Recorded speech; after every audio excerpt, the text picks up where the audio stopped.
ಎಲ್ಲರಿಗೂ ನಮಸ್ಕಾರಗಳು.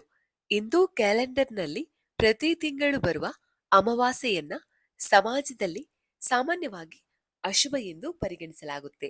ಇದೇ ಕಾರಣಕ್ಕೆ ಅನೇಕರು ಈ ದಿನದಂದು ಹೊಸ ಯೋಜನೆಗಳನ್ನ ಪ್ರಾರಂಭಿಸಲು ಅಥವಾ ಶುಭ ಕಾರ್ಯಗಳನ್ನ ಮಾಡಲು ಹಿಂಜರಿಯುತ್ತಾರೆ. ಆದ್ರೆ ಈ ದಿನದ ಎಂದಿನ ವಾಸ್ತವ ಮತ್ತು ಆಧ್ಯಾತ್ಮಿಕ ಮಹತ್ವವನ್ನ ಗಮನಿಸಿದರೆ ಇದು ಕೇವಲ ಕತ್ತಲೆಯ ದಿನವಲ್ಲ, ಬದಲಾಗಿ ನಮ್ಮ ಮೂಲ ಬೇರುಗಳಾದ ಪೂರ್ವಜರನ್ನ ನೆನೆಯುವ ಮತ್ತು ಕೃತಜ್ಞತೆ ಸಲ್ಲಿಸುವ ಪವಿತ್ರ ದಿನವಾಗಿದೆ ಎಂಬುದು ಗೊತ್ತಾಗುತ್ತೆ. ಪೂರ್ವಜರ ಸ್ಮರಣೆಗಾಗಿ ಮೀಸಲಾದ ಪವಿತ್ರ ದಿನ. ಧಾರ್ಮಿಕ ಶಾಸ್ತ್ರಗಳ ಪ್ರಕಾರ ಅಮಾವಾಸ್ಯೆಯು ಪಿತೃದೇವತೆಗಳನ್ನು ಸ್ಮರಿಸಲು ಮತ್ತು ಅವರಿಗೆ ತರ್ಪಣಗಳನ್ನು ಅರ್ಪಿಸಲು ಅತ್ಯಂತ ಸೂಕ್ತವಾದ ದಿನವಾಗಿದೆ. ಪ್ರತಿ ತಿಂಗಳು ಬರುವ ಈ ತಿಥಿಯು ನಮ್ಮ ಅಸ್ತಿತ್ವಕ್ಕೆ ಕಾರಣರಾದ ಪೂರ್ವಜರಿಗೆ ಕೃತಜ್ಞತೆ ಸಲ್ಲಿಸುವ ಅವಕಾಶವನ್ನ ಕಲ್ಪಿಸಿ ಕೊಡುತ್ತೆ. ವಿಶೇಷವಾಗಿ ಭ್ರಾದಪದ ಮಾಸದಲ್ಲಿ ಬರುವ ಮಹಾಲಯ ಅಮಾವಾಸ್ಯೆಯು ಅತ್ಯಂತ ಮಹತ್ವದ್ದು.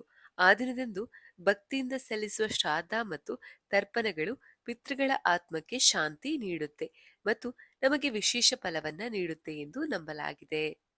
ಪಿತೃದೇವತೆಗಳ ಆಶೀರ್ವಾದದ ಮಹತ್ವ.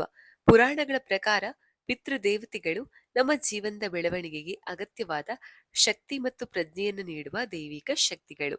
ಅವರ ಆಶೀರ್ವಾದ ನಮ್ಮ ಕುಟುಂಬದ ಮೇಲೆ ಇದ್ದರೆ ಮಾತ್ರ ಜೀವನದಲ್ಲಿ ಶಾಂತಿ, ನೆಮ್ಮದಿ ಮತ್ತು ಸಂತೋಷ ನೆಲೆಸುತ್ತೆ.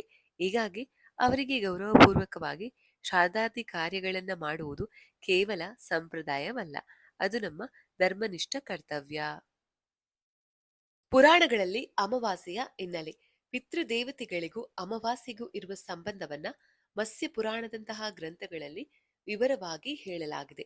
ಪಿತೃಗಳನ್ನ ಸೃಷ್ಟಿಯ ಜೀವಿಗಳಿಗೆ ಶಕ್ತಿಯನ್ನು ನೀಡುವ 7 ಅಂಶಗಳೆಂದು ವರ್ಣಿಸಲಾಗಿದೆ. ಒಂದು ದಂತಕಥೆಯ ಪ್ರಕಾರ ಅಮಾವಾಸ್ಯೆಯ ಹೆಸರಿನ ಹಿಂದೆ ಸ್ವಾರಸ್ಯಕರವಾದ ಕಥೆ ಇದೆ. ಪೂರ್ವಜರು ಧರ್ಮಕ್ಕೆ ನೀಡಿದ ಆದ್ಯತೆಯಿಂದಾಗಿ ಧರ್ಮದ ಆದಿ ತಪ್ಪಿದವರಿಗೆ ಶಾಪ ನೀಡುವ ಪ್ರಕ್ರಿಯೆಯಲ್ಲಿ ಈ ದಿನದ ನಾಮಕರಣದ ಹಿನ್ನೆಲೆ ಬೆಸೆದುಕೊಂಡಿದೆ.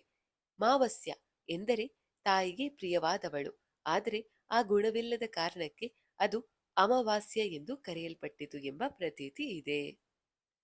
ಆಚರಣೆಗಳ ಕ್ರಮ ಮತ್ತು ಮಹತ್ವ. ಅಮಾವಾಸ್ಯೆಯಂದು ಮಧ್ಯಾಹ್ನದ ಸಮಯದಲ್ಲಿ ಶ್ರಾದ್ದ ವಿಧಿಗಳನ್ನ ಅಥವಾ ತರ್ಪಣಗಳನ್ನ ಅರ್ಪಿಸುವುದು ಅತ್ಯಂತ ಶುಭಪ್ರದ.